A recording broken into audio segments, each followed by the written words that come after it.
Hello students. तो आज हम बहुत दिन के बाद मिल रहे हैं हम लोग। थोड़ा हेल्थ इशू था तो ऑलमोस्ट 2 वीक्स के बाद स्टार्ट कर रहे हैं फिर से।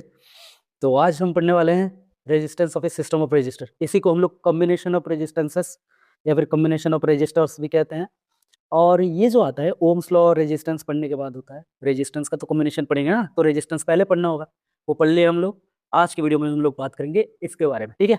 तो ये जो कॉम्बिनेशन होता है, क्यों करना होता है कॉम्बिनेशन, देखो हम लोग को मान लो हमारे पास दो रेजिस्टर्स है, एक 2 ओम का और दूसरा भी 2 ओम का है, और हमको चाहिए आधा ओम का रेजिस्टेंस। तो हम लोग क्या करेंगे, उसके लिए हम लोग वो जो 2 ओम के दो रेजिस्टर्स है ना, उनको कंबाइन करके हम लोग आधा ओम कर सकते हैं।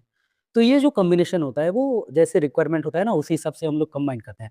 और ये जो रेजिस्टर्स का जो कॉम्बिनेशन होता है ये दो टाइप का होता है। एक होता है सीरीज कॉम्बिनेशन, एक होता है पैरेलल कॉम्बिनेशन। पहले हम लोग बात करेंगे सीरीज कॉम्बिनेशन की। फर्स्ट होता है series combination, series combination of register. अच्छा, रजिस्टर्स कब हम लोग कहेंगे रजिस्टर्स को कि वो रजिस्टर्स जो हैं वो सीरीज में कंबाइन हो गया है, मतलब सीरीज कॉम्बिनेशन में है। अरेंजमेंट कहते हैं भाई, कॉम्बिनेशन को अरेंजमेंट ही तो कहेंगे। तो कब कहेंगे रजिस्टर्स को सीरीज कॉम्बिनेशन या फिर सीरीज अरेंजमेंट? देखो, जब भी रजिस्टर्स ना कैसे रहेंगे, एक ही वायर में रहेंगे। जैसे ये एक हो गया, दूसरा ऐसे हो गया, तीसरा ऐसे हो गया। मतलब मान लो इसमें बहुत सारे जितने भी रजिस्टर्स लगा सकते हैं, वो सारे अगर एक ही वायर में रहेंगे, एक के बाद एक रहेंगे, एंड टू एंड कनेक्शन रहेगा, मतलब एक का एंड दूसरे के दूसरे एंड से कनेक्ट रहेगा, ऐसे कॉम्बिनेशन को हम लोग कहेंगे सीरीज कॉम्बिनेशन। डेफिनेशन लिख देते हैं इसको। क्या होता है सीरीज कॉम्बिनेशन? टू और more resistors are said to be in series combination if they are connected one after other such that, अब ये एक्स्ट्रा बोनस पॉइंट है। बोनस पॉइंट मतलब ये चाहिए, इसमें ही चाहिए। टू और more registers are said to be connected in series, said to be in series combination if they are connected one after another, one after other, such that same current flows through them when a potential difference of, or when a voltage लिख देते हैं, when a voltage is applied across the combination। ये होता है इसका definition. मतलब series combination का definition क्या होता है, देखो, दो और दो से ज्यादा रजिस्टर्स जब हम लोग कनेक्ट करेंगे, एक के बाद एक लाइन में ही कनेक्ट करेंगे, और सबके थ्रू अगर सेम करंट फ्लो होगा, जब उस कॉम्बिनेशन के अक्रॉस अगर हम लोग वोल्टेज, कुछ वोल्टेज अप्लाई करेंगे, तो देखेंगे कि सारे रजिस्टर्स के थ्रू सेम करंट फ्लो करेगा। तो ऐसे कॉम्बिनेशन को हम लोग कहते हैं क्या? Series combination. अब सीरीज कॉम्बिनेशन जब होता है, कॉम्बिनेशन जब होता है, तो उसमें इक्विवेलेंट रेजिस्टेंस, मतलब सीरीज में तो कनेक्ट हो जाएंगे ना सारे के सारे, तो उनका टोटल रेजिस्टेंस कितना होगा उसको कैलकुलेट करना होता है। तो उसको कैलकुलेट करेंगे, आप इसको मिटाएंगे डेफिनेशन। ओहो, डेफिनेशन हो गया ये।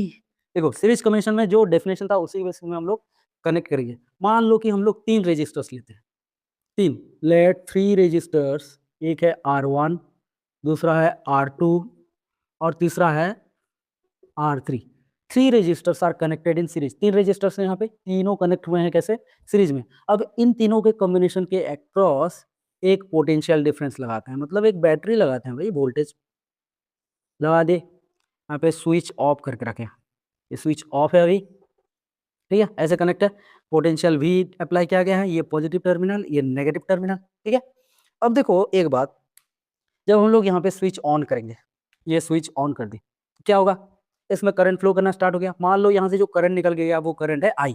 अब ये करंट ऐसे जाएगा, यहाँ पे भी आई जाएगा, यहाँ पे भी आई जाएगा, यहाँ भी आई जाएगा, और इधर से भी आई करंट आके यहाँ तक पहुंच जाएगा। मतलब एक बात याद रखना, जितना करंट हम लोग बैटरी से निकाल रहे हैं उतना करंट बैटरी को हमको देना है, ठीक है। अब देखो, तीनों रेजिस्टर्स में करंट सेम फ्लो कर रहा है, यहाँ भी आई करंट, यहाँ भी आई, यहाँ भी आई ही जा रहा है। ऐसा क्यों हो रहा है? देखो, करंट डिवाइड होता है जंक्शन पे। जंक्शन मतलब जहाँ पे करंट को जाने के लिए, करंट जाने के लिए जहाँ पे दो एक से ज्यादा रास्ता जहाँ पे होता है वहाँ पे करंट डिवाइड हो जाता है। लेकिन यहाँ पे देखो करंट के लिए बस एक ही पाथ है। देखो यहाँ से गया, यहाँ और कोई दूसरा पाथ नहीं है, इधर ही जाएगा। इधर से भी करंट इधर ही जाएगा। तो करंट के लिए कोई दूसरा रास्ता है नहीं। देखो करंट कहाँ पे डिवाइड होता है? यहाँ ये मान लो एक वायर है, यहाँ से करंट आई करंट फ्लो कर रहा है, और ये जो वायर है यहाँ से ऐसे करके ऐसे डिवाइड हो गया है। ठीक है, करंट यहाँ पे ऐसे कैसे डिवाइड होगा? देखो यहाँ से करंट आया, यहाँ तक आया। अब यहाँ पे जब करंट पहुंचेगा, अब उसके पास दो रास्ते हैं, एक इधर का एक इधर का।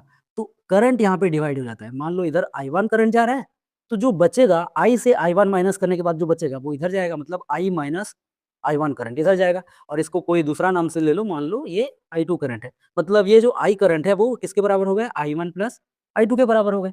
यही करंट तो यहाँ डिवाइड हुआ है ना। तो करंट ऐसी जगह पे डिवाइड हो जाता है। ठीक है, यहाँ पे करंट डिवाइड नहीं होगा क्योंकि यहाँ पे करंट के पास और कोई दूसरा रास्ता है नहीं। ठीक है, तो यहाँ पे करंट सब में सेम जाएगा।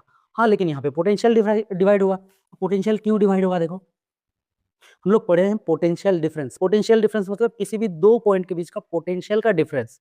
ठीक है, यहाँ पे देखो R1 है, तो R1 के अक्रॉस जो पोटेंशियल डिफरेंस रहेगा वो कितना रहेगा? यहाँ पे R1 किन दो पॉइंट के बीच में कनेक्ट हुआ है? एक ये पॉइंट और एक दूसरा ये पॉइंट।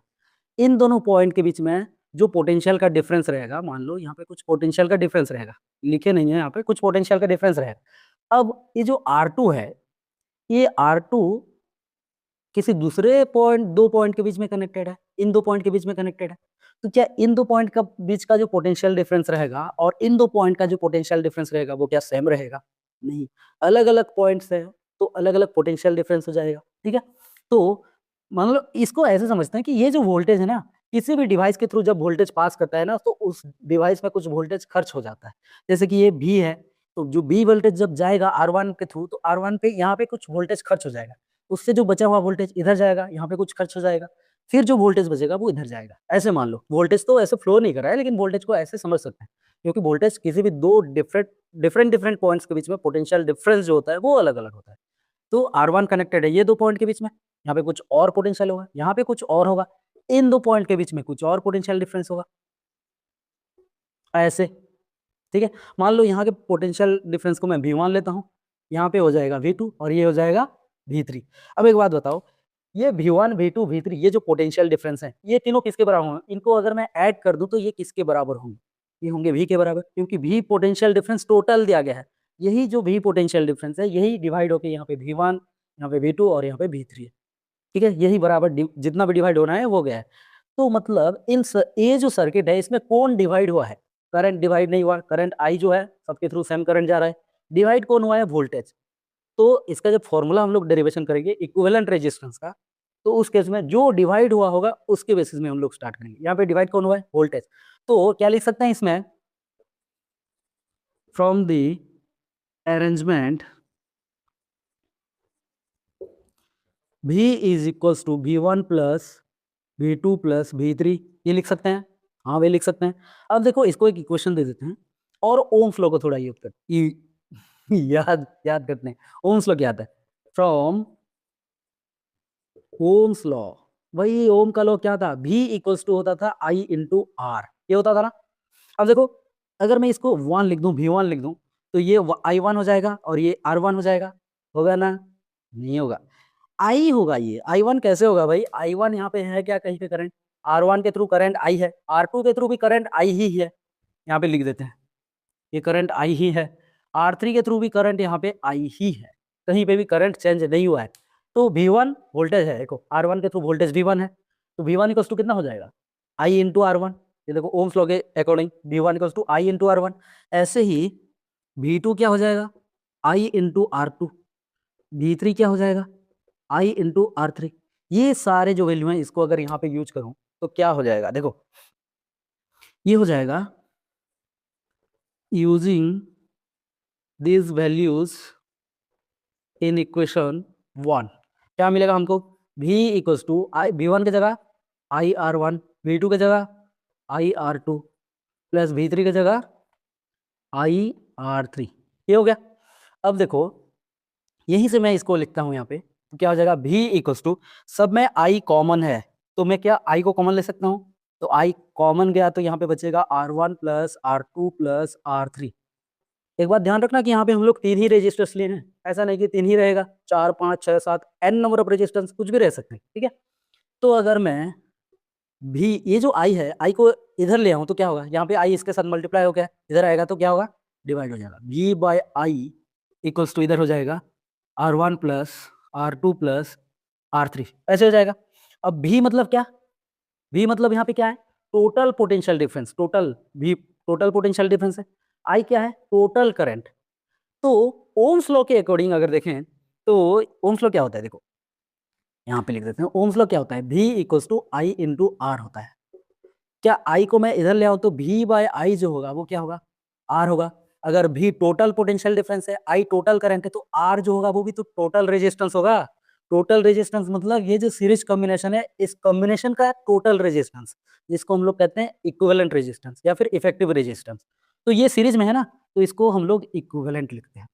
अगर सीरीज में है तो इसको एस भी लिख देंगे तो चलेगा, इक्विवेलेंट रेजिस्टेंस इन सीरीज, ठीक है। तो v बाय आई की जगह मैं लिख सकता हूँ आर एस, तो यहाँ पे लिख दूं इसके जगह में R S equals to R1 plus R2 plus R3, ये हो गया फॉर्मूला। आर एस की जगह तुम लोग लिख सकते हो आर इक्विवेलेंट, लिख सकते हो आर ऐसे, आर इक्यू ही equals to R1 plus R2 plus R3। मतलब जो सीरीज कॉम्बिनेशन होता है ना, सीरीज कॉम्बिनेशन में क्या होता है, जितना भी रेजिस्टेंस सीरीज में कंबाइन ऐड होके रहेंगे उन सबको सिंपली ऐड कर देना है, जो टोटल रेजिस्टेंस आएगा वही सीरीज कॉम्बिनेशन का इक्विवेलेंट रेजिस्टेंस हो जाएगा, ठीक है। तो जब भी सीरीज में रेजिस्टर्स कनेक्टेड होंगे ना, तो टोटल रेजिस्टेंस होगा जो वो बढ़ जाएगा, सर्किट का जो रेजिस्टेंस होगा वो बढ़ेगा हमेशा। ये इतना ज़्यादा यूजफुल नहीं है घर में यूज करने के लिए, ठीक है। इसका डिसएडवांटेजेस ये है कि अगर मान लो ये जो रेजिस्टेंस है ये सारे एक एक बल्ब के रेजिस्टेंस है, यहाँ पे एक बल्ब लगा है, यहाँ पे लगा है, यहाँ पे लगा है, ये सारे बल्ब के रेजिस्टेंस है। अगर सारे सीरीज में कनेक्टेड हैं तो अगर एक बल्ब फ्यूज हो जाता है ना, तो आगे का जितना बल्ब होगा वो कोई भी काम का नहीं रहेगा, फिर चलेगा नहीं, ठीक है। तो इसीलिए सीरीज कॉम्बिनेशन जो होता है इतना ज़्यादा यूजफुल नहीं होता है। घर में हम लोग डोमेस्टिक जो सप्लाई होता है, डोमेस्टिक सर्किट जो होता है घर में जो बनाते हैं, अरेंज करते हैं जो भी, वो हम लोग सीरीज में कंबाइन नहीं करते, ठीक है। सीरीज में क्या यूज कर सकें, सीरीज में लगाते हैं जो डेकोरेशन के लिए जो बल्ब होता है ना, वो लगाते हैं सीरीज में, ठीक है। तो ये हो गया इक्विवेलेंट रेजिस्टेंस किसका, सीरीज कॉम्बिनेशन का। अगर मान लो ये तीनों रेजिस्टर सेम होते तो क्या होता, क्या होता, अगर 3 की जगह 4 रजिस्टर्स होते तो क्या होता, अगर 4 होता तो यहाँ पे R4 एक और ऐड कर देते, n नंबर ऑफ रजिस्टर्स होते तो ये सारे n टाइम्स तक ऐड होते, ठीक है। होगा या नहीं, हो गया। पहले इसको कॉपी कर लो, कॉपी कर लो। देखो एक बात यहाँ पे कि अगर सारे रजिस्टर्स इक्वल होते और n नंबर ऑफ रजिस्टर्स होते तो हम लोग इसको कैसे लिखते, मैं इसको मिटा सकता हूँ क्या, इसको थोड़ा मिटाते हैं।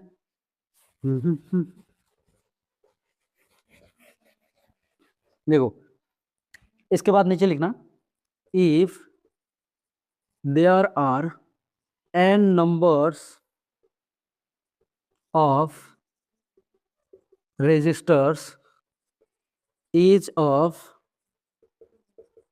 resistance r, सबका रेजिस्टेंस अगर r होता और ऐसे r r r r कितने नंबर ऑफ रजिस्टर्स होते, n नंबर ऑफ रजिस्टर्स होते और सारे के सारे सीरीज में कनेक्टेड होते, r connected in series, then equivalent resistance जो होता है उसका सीरीज कॉम्बिनेशन का वो कितना होता है, आर एस इक्वल टू कितना होगा, आर प्लस टू कहाँ से आएगा, सारे के तो आर हैं, प्लस ऐसे ऐसे ऐड होते होते कितना टाइम जाएगा, एन टाइम्स तक जाएगा, कितना होगा एन टाइम्स। तो क्या मैं इसको ऐसे लिख सकता हूँ, R S equal to N times of R लिख सकते हैं। तो सीरीज कॉम्बिनेशन में जब रेजिस्टेंस आएगा, सबका रेजिस्टेंस अगर सेम रहेगा तो वो कितना होगा, जितने नंबर ऑफ रेजिस्टर्स होंगे इनटू एक रेजिस्टर का रेजिस्टेंस, ठीक है, एन टाइम्स ऑफ आर हो जाएगा, हो गया। तो ये था सीरीज कॉम्बिनेशन। सीरीज कॉम्बिनेशन का सीरीज कॉम्बिनेशन जो होता है ना, इसका डिसएडवांटेजेस ये है कि एक डिवाइस अगर खराब होता है तो बाकी आगे के जितने डिवाइस रहेंगे वो काम के नहीं रहेंगे, ठीक है। नेक्स्ट बात करते हैं पैरेलल कॉम्बिनेशन की।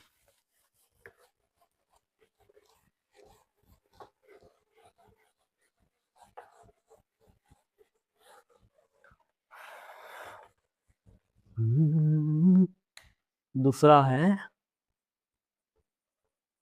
पैरेलल कॉम्बिनेशन या फिर parallel arrangement.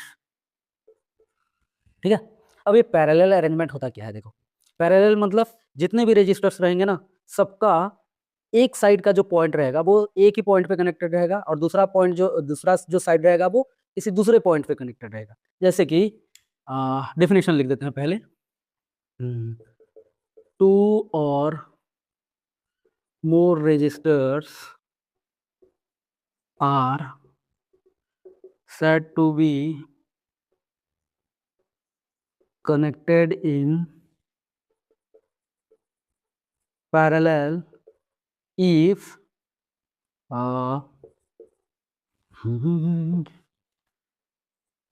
one end of each registers is connected to a connected at a common point, and other end of each registers is connected at another common point, ठीक है, such that potential difference, PD लिख दिया, potential difference across each registers is equal to the potential difference applied across the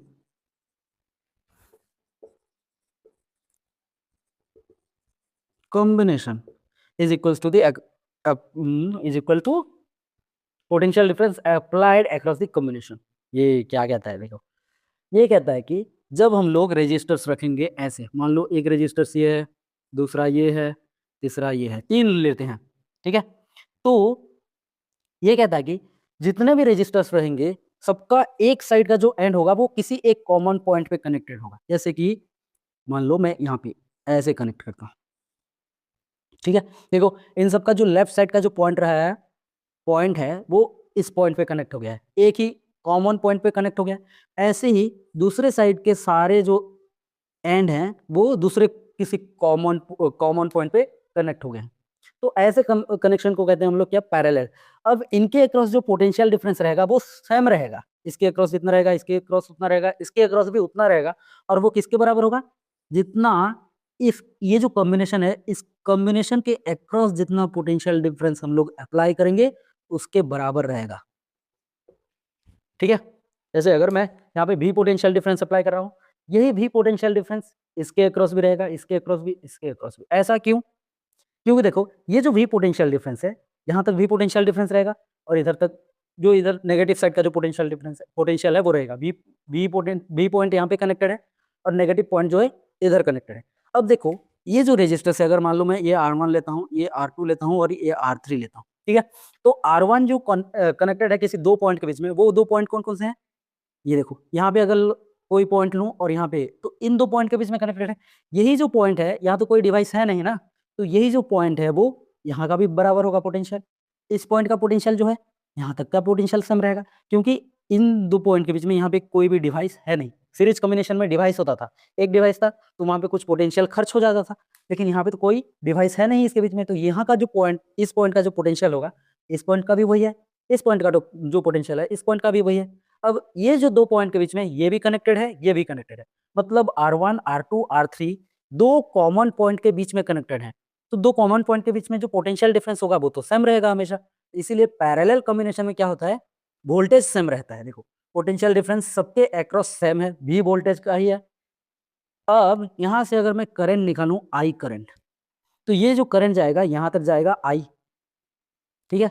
अब यहाँ देखो current के पास तीन रास्ते हैं, एक इधर एक इधर एक इधर, तो करंट क्या होगा, यहाँ पे डिवाइड हो जाएगा। तो यहाँ पे करंट इधर मान लो I1 गया, इधर जाएगा I2 और इधर जाएगा I3। करंट डिवाइड हो गए।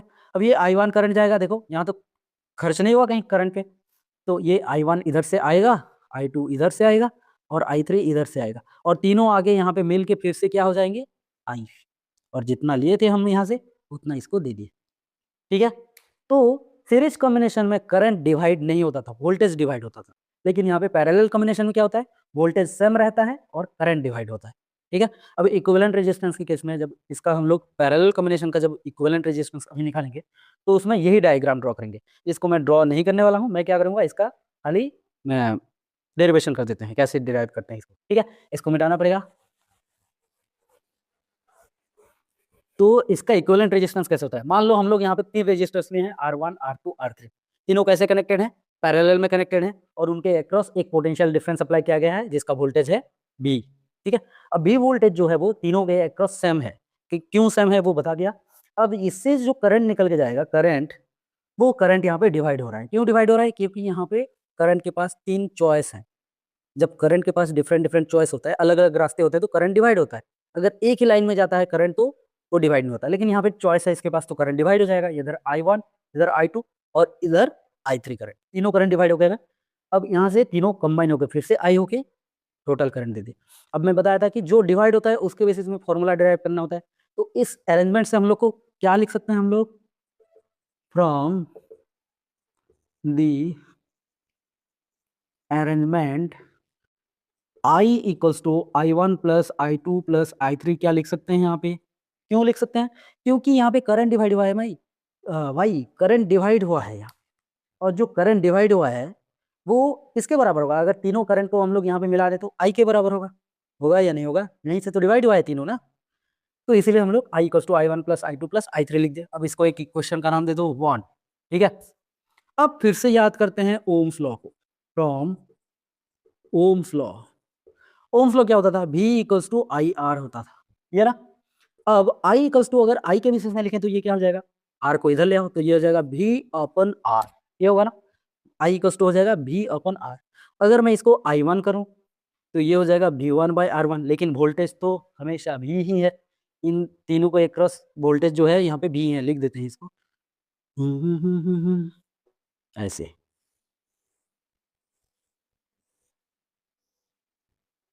तीनों को एक्रॉस वोल्टेज जो है वो V है, तो इसको V1 नहीं लिखेंगे, ये V ही रहेगा, I1 equals to V1 bye R1। ऐसे ही I2 इक्वल्स टू क्या हो जाएगा, V2 bye R2। I3 equals to क्या हो जाएगा, सॉरी ये V बाय R2 हो जाएगा, I3 equals to V bye R3। अब इन सारे वैल्यू को अगर यहाँ पे पुट कर दें तो क्या हो जाएगा, ये हो जाएगा using equation sorry using these values in equation in equation 1 क्या मिलेगा हमको, I इक्वल्स टू I1 की जगह लिख सकते हैं V बाई R1, I2 की जगह V by R2, R2, I3 की जगह V बाय R3, ऐसे लिख सकते हैं। अब देखो I इक्वल्स टू क्या V सब में कॉमन है तो उसको बाहर ले जाते हैं, तो कॉमन ले लेंगे तो V इधर आ जाएगा, इधर बचेगा 1 by R1 plus 1 by R2 plus 1 by R3, ये बचेगा। अब देखो ये जो भी है ये इसके साथ इंटू हो गया, इधर इसको लेफ्ट में ले आते हैं तो ये हो जाएगा I divided by V equals to 1 by R1 plus 1 by R2 plus 1 by R3, ऐसे हो जाएगा। अब इसको इस साइड में लिखते हैं, यहाँ से जो इसके बाद क्या होगा, देखो ये है I open V, I open V, देखो तो यहाँ पे ओम्स लॉ से अगर याद करो तो ये होता है V equals to I into R, या फिर R इंटू I जो भी होता है। तो अगर मैं R को इधर ले आऊं और V को इधर ले जाऊं तो क्या होगा, देखो V को इधर ले जाते हैं तो यहाँ बचेगा 1, तो ये हो जाएगा I into R divided by V हो जाएगा, I बाई V हो जाएगा। अब R को इस साइड में ले आओ तो R यहाँ पे ऊपर पे है, इधर आएगा तो क्या हो जाएगा, नीचे चला जाएगा, तो ये हो जाएगा 1 अपन R equals to I by V। अब ये I जो है टोटल करंट है सर्किट का, V जो है टोटल वोल्टेज है, तो R जो होगा वो भी क्या होगा, टोटल रेजिस्टेंस होगा ना। तो I बाई V की जगह क्या लिख सकते हैं, 1 बाई R इक्विवेलेंट लिख सकते हैं ना, तो यहाँ पे भी लिखेंगे I बाई V की जगह लिखेंगे 1 by R equivalent equals to 1 by R1 plus 1 by R2 plus 1 by R3। इस ये हो गया सीरीज सॉरी पैरेलल कॉम्बिनेशन का इक्विवेलेंट रेजिस्टेंस, इसके जगह पे हम लोग लिख सकते हैं पैरेलल के लिए आरपी लिख सकते हैं, या फिर R equivalent equals to 1/R1 plus 1/R2 plus 1/R3 लिख सकते हैं। ठीक है, ये पैरेलल कॉम्बिनेशन का इक्विवेलेंट रेजिस्टेंस होगा। अब इसमें देखो ये सारे सॉरी यहाँ पे 1/R इक्विवेलेंट होगा, 1/R इक्विवेलेंट। ठीक है, इसमें सारे रेसिप्रोकल्स ऐड हुए हैं ना। ठीक है, तो पैरेलल कॉम्बिनेशन में क्या होता है, रेजिस्टेंस घटता है, टोटल रेजिस्टेंस जो होता है वो घट जाता है। सीरीज कॉम्बिनेशन में टोटल रेजिस्टेंस बढ़ता था, ज्यादा रेजिस्टेंस हो जाता था। जब हम लोग रेजिस्टर्स को सीरीज में ऐड करेंगे ना, तो टोटल रेजिस्टेंस जो होगा उस सर्किट का वो बढ़ जाएगा। लेकिन पैरेलल कॉम्बिनेशन में जितने भी रेजिस्टर्स होंगे ना, उन सबको जब हम लोग पैरेलल में ऐड करेंगे, मतलब पैरेलल में कंबाइन करेंगे, तो उनका जो इक्विवेलेंट रेजिस्टेंस रहेगा, पैरेलल कॉम्बिनेशन का जो टोटल रेजिस्टेंस रहेगा वो घट जाएगा। ठीक है, घट जाएगा, तो इसमें होता है ये रेसिप्रोकल का एडिशन। ठीक है, हो गया। अब अगर पूछे कि इसमें तीनों रेजिस्टर्स अगर सेम रेजिस्टर्स के होंगे, या फिर n नंबर ऑफ रेजिस्टर्स होंगे जिनका सबका रेजिस्टेंस जो होगा वो होगा सेम होगा, तो इक्विवेलेंट रेजिस्टेंस कितना होगा, जैसे लास्ट केस में जो करे थे वैसे ही। तो मिटा दो, पहले इसको मिटाना पड़ेगा। मिटा देते हैं।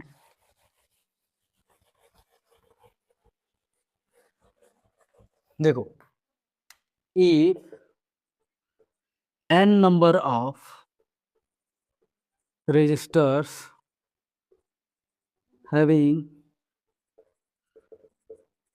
resistance R, having each of resistance, having क्या लिख रहे हैं यहाँ पे, each तो लिखो, each of resistance R, if n number of resistors, each of resistance R are connected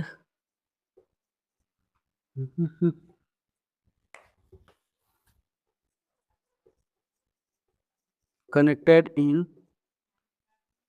parallel, then जो R इक्विवेलेंट रहेगा वो 1/R इक्विवेलेंट होता है ना पैरेलल की केस में, तो ये कितना हो जाएगा 1/R plus 1/R plus 1/R plus कितने टाइम्स तक, n टाइम्स तक।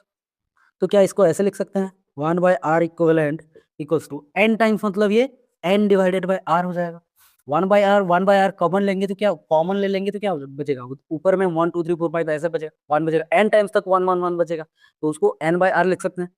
तो R इक्विवेलेंट जो रहेगा, या फिर इसको जगह अगर मैं पैरेलल लिख दूं, आरपी सिंग नहीं है, ये पैरेलल है, आरपी रेजिस्टेंस इन पैरेलल, ये अगर उल्टा कर दिया जाए तो ये भी उल्टा हो जाएगा।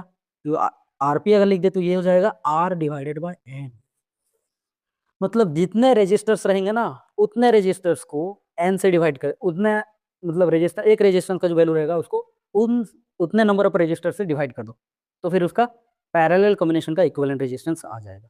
समझे, जैसे अगर यहाँ पे 3 रेजिस्टर्स हैं और ये तीनों के तीनों अगर यहाँ पे होते आर आर आर ऐसे होते, तो इन तीनों का जो इक्विवेलेंट कॉम्बिनेशन का जो रेजिस्टेंस होता, पैरेलल कॉम्बिनेशन का इक्विवेलेंट रेजिस्टेंस होता, वो कितना होता, आर डिवाइडेड बाय 3 हो जाता। ठीक है, अब देखो यहाँ पे तो हमको रेसिप्रोकल में मिलता है 1/RP मिलता है। ठीक है, लेकिन जब हम उसका आंसर लिखेंगे तो वहां पे क्या हो जाएगा, इसको 1/RP नहीं लिखेंगे, इसको आरपी खाली लिखेंगे, इसको उल्टा कर देंगे। ठीक है, उल्टा करेंगे तो यहाँ पे जो वैल्यू आएगा वो भी उल्टा हो जाएगा, मतलब रेसिप्रोकल हो जाएगा उसका। ठीक है, तो ऐसे करके हम लोग इसमें निकाल सकते हैं। अब इसका एडवांटेजेस और डिसएडवांटेजेस क्या है, इसका एडवांटेजेस सबसे बड़ा ये है कि घर में जो हमारा जो डोमेस्टिक इलेक्ट्रिक सप्लाई जो हम लोग लगाते हैं, घर में जो लगाते हैं, वो पैरेलल कॉम्बिनेशन में होता है। अब पैरेलल में क्यों होता है, देखो हम लोग जो घर में जो डिवाइसेस यूज करते हैं उन सबका अलग अलग पावर रेटिंग होता है, मतलब सबको अलग अलग अमाउंट में करंट चाहिए। ठीक है, अलग अलग अमाउंट में करंट, और सबको सेम वोल्टेज मिलेगा, तो जिसको जितना करंट चाहिए वो उतना करंट वो खुद से ले लेगा और इसीलिए इजीली ऑपरेट कर पाएगा। और पैरेलल कॉम्बिनेशन में क्या होता है, देखो अगर एक सर्किट यहाँ पे खराब हो गया, ऊपर का मान लो खराब हो गया, तो नीचे वाले जो सर्किट है उनको फर्क नहीं पड़ेगा। जैसे सीरीज कॉम्बिनेशन में होता था, एक डिवाइस खराब हो गया तो आगे के सारे डिवाइस काम के नहीं रहते, वो काम नहीं करेंगे। लेकिन इसमें नहीं है, इसमें करंट सप्लाई रहेगा, जिसको जितना करंट चाहिए वो उसको उतना करंट मिल रहा है। ठीक है, तो पैरेलल कॉम्बिनेशन में इसलिए हम लोग घर में जो लगाते हैं वो पैरेलल कॉम्बिनेशन में होता है, क्योंकि इसमें एक डिवाइस खराब हो गया तो बाकी डिवाइस चलते रहते हैं, उनका काम चलता रहता है, वो खराब नहीं होते। ठीक है, तो पैरेलल कॉम्बिनेशन घर में लगाते हैं। ओके, तो आज के वीडियो में हम लोग इतना ही पढ़ेंगे, नेक्स्ट वीडियो में बात करेंगे और नेक्स्ट टॉपिक के बारे में। ठीक है, तब तक के लिए बाय बाय।